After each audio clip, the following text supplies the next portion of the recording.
everybody? This is nicole with MUSIK ID TV, your home for B2B music news. So Digital Music News is reporting that Taylor Swift's tour might be kind of struggling just a little bit. Apparently 5 days before its Arizona show, there were up to almost 1,000 seats that were still available, and ticket prices were dropping to almost $100, which still some people weren't willing to purchase.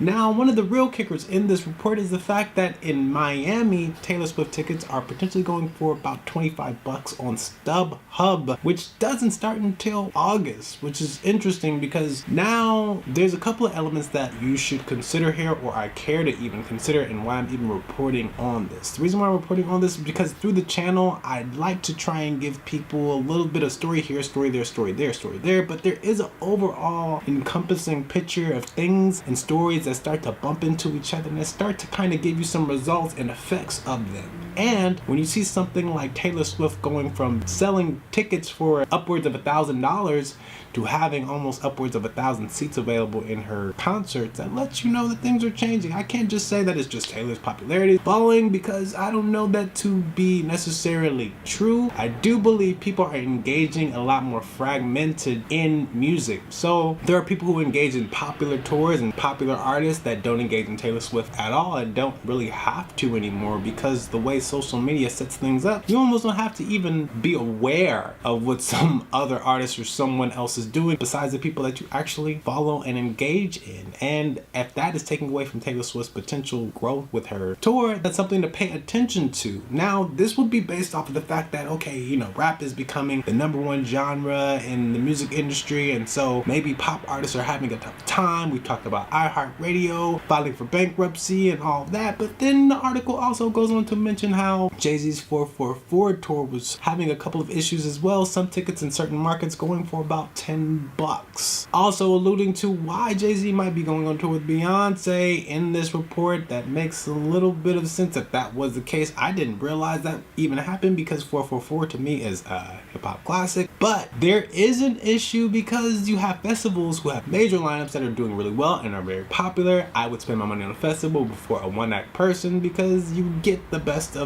almost everything. But I'm wondering if this is going to mean that there are going to be less acts going on tour of that stature, or are we going to have to pull the stadium tours down? There's definitely going to be an adjustment made with the effects of this, because this is very different for such a huge artist like Taylor Swift to be having issues selling out tickets without a huge major report that Taylor Swift has done this and she's done that, or whatever the case may be, without crazy headlines. Kind of shouldn't be the case. What do you think the reason that people aren't going to concerts as much anymore is? I personally do agree that I would spend my money on a festival first. Let us know your thoughts in the comment section below. Beyond that, be sure to share with a friend, like, and subscribe for more videos. Don't be afraid to hit the notification button so you can stay informed. We are currently posting 4 news videos per week.